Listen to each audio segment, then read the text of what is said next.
Welcome to your deep dive. Ready to dig into some dog training secrets? Let's unleash them. We got a listener request to dissect this really cool podcast episode all about positive reinforcement training. Sounds right up our alley. I'm always game to chat about the power of positive vibes, especially when it comes to our four-legged friends. Me too. So let's just jump right in. The episode kicks off talking about, well, positive reinforcement. What's your take on this whole approach? Okay, so positive reinforcement, right? It's like the gold standard now, and for good reason. Yeah, they made a big deal about it. Well, because it works. It's all about rewarding the behaviors we want to see more of. You know, like say your dog nails a stay command when you're putting their food bowl down. Big smiles, good stay, and maybe a tasty treat. It's all about those positive associations. Exactly. Instead of like punishing a dog for jumping on guests, you reward them for keeping all four paws on the floor when someone comes in. Makes sense. It's like teaching kids, right? You get better results with positive encouragement than with, being harsh. 100%.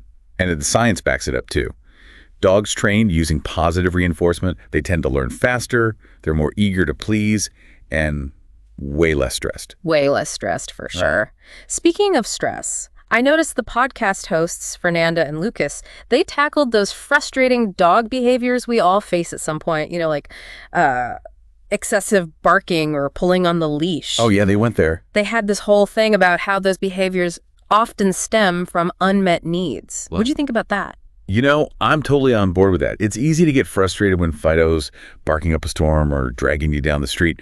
But we got to remember, dogs don't speak human. Right. Barking, pulling, it's their way of communicating. Yeah. So, if your dog's a barking machine, maybe they're not trying to annoy the neighbors, but are actually just understimulated and craving some playtime. So true. Or that dog who pulls on walks. Maybe they just have a ton of energy and need a good run before they can chill on a walk. There you go. They actually gave a good tip for leash pulling, too. That stop and wait method. Have you heard of it?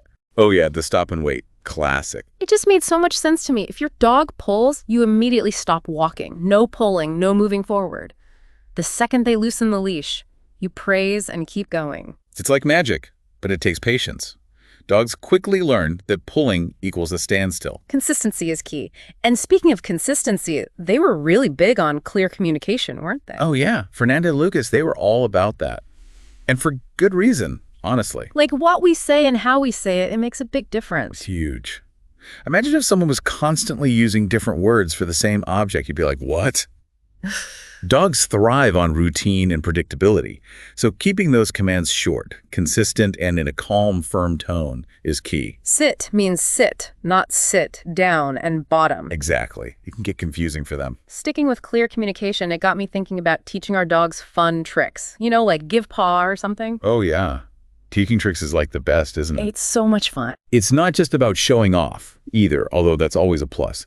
It's super mentally stimulating for them. It builds their confidence and, let's be real, strengthens that bond between you two. And a mentally stimulated dog is less likely to get into trouble. Exactly. It's a win-win. So it sounds like the core of positive reinforcement boils down to patience, consistency, and keeping things positive. Couldn't have said it better myself. And remember, every dog learns at their own pace. Some dogs pick things up like lightning. Others, they need a little more time. Celebrate those victories, no matter how small they seem. So true. This podcast episode, it's a fantastic starting point. And from there, it's really about finding what clicks with both you and your furry friend. Absolutely. Now, here's a little food for thought. This podcast focused on traditional reward-based training. Ever delved into alternative approaches like clicker training? Oh, yeah, clicker training. It's like magic. It seems really interesting. I've heard good things about shaping, too. Shaping is super cool. It's all about breaking behaviors down into baby steps. It might be something worth exploring on our next deep dive. Let's do it. For now, thanks for joining us on this deep dive into the world of dog training. Until next time.